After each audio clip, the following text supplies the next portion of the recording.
নমস্কার বন্ধুরা, নীলিমার রান্নায় নতুন একটা ভিডিও নিয়ে চলে এসেছি। আজ রান্না করব পরোটা, কষা মাংস আর লাচ্ছা। রান্নাটা করে নিচ্ছি। প্রথমে একটা গামলায় আমি কিছুটা ময়দা নিয়ে নিলাম।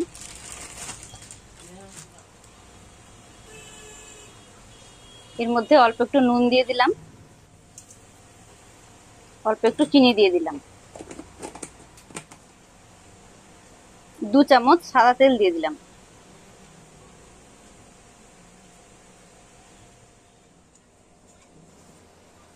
সবকিছু দেওয়ার পর ভালো করে ময়দাটাকে মাখিয়ে নিচ্ছি।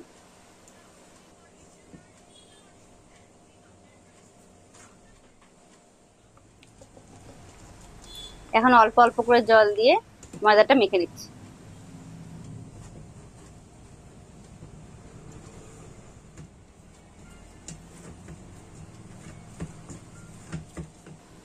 ময়দাটা মাখা হয়ে গেছে। এখন 10 মিনিটের জন্য ঢেকে রাখছি। 10 মিনিট পর ঢাকাটা খুলে ময়দাটা আরেকবার ভালো করে মেখে নিচ্ছি।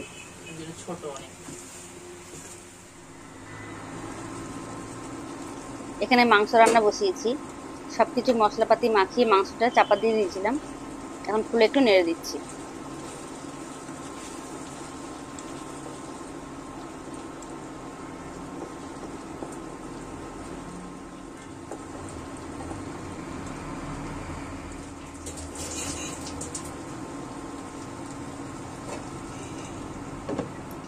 ভালো করে নাড়াচাড়া করে মাংসটা মিডিয়াম ফ্লেমে আবার ঢাকা দিয়ে রান্না করে নিচ্ছি।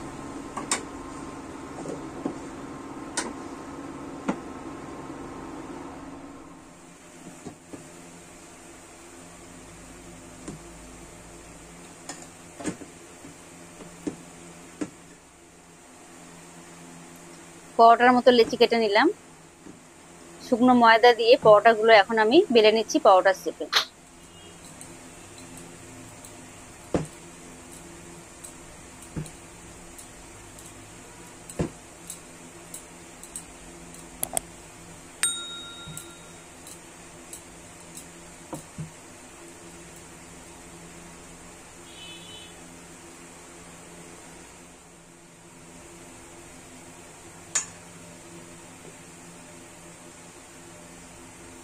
অল্প একটু সাদা তেল দিয়ে দিলাম।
এখানে একটা ফ্রাইং প্যান বসিয়েছি। এখন পরোটাগুলোকে ভেজে নিচ্ছি।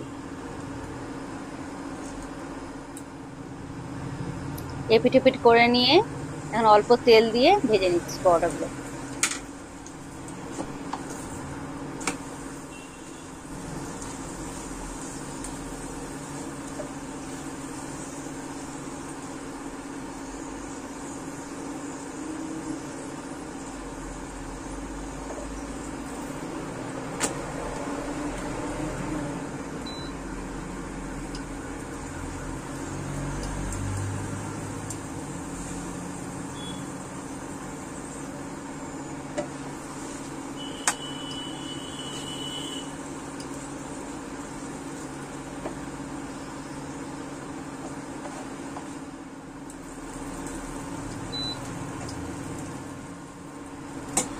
একইভাবে আর একটা পরোটা ভেজে নিচ্ছি।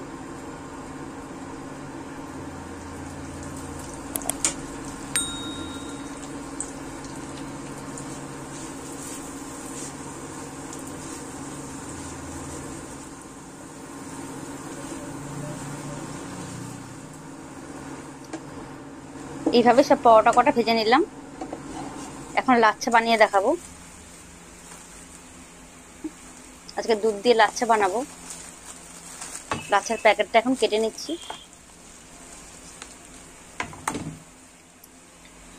একটা বোল নিয়েছি, কিছুটা লাচ্ছা তার মধ্যে দিয়ে দিলাম। 2টি এলাচ ও পরিমাণ মতো চিনি দিয়ে দুধ ফুটিয়ে নিয়েছিলাম। গরম দুধ এখন ওই লাচ্ছার মধ্যে ঢেলে দিলাম। দুধের পরিমাণটা বেশি করেই দিতে হবে। ভালো করে নাড়াচাড়া করে লাচ্ছাটা এখন 5 মিনিটের জন্য ঢাকা দিয়ে রাখছি।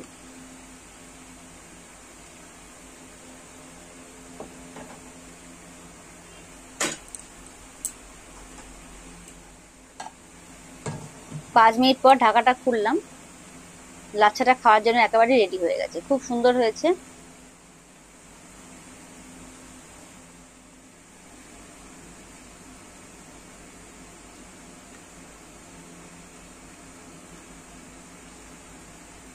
এখন খাবার পরিবেশন করে দেখাচ্ছি।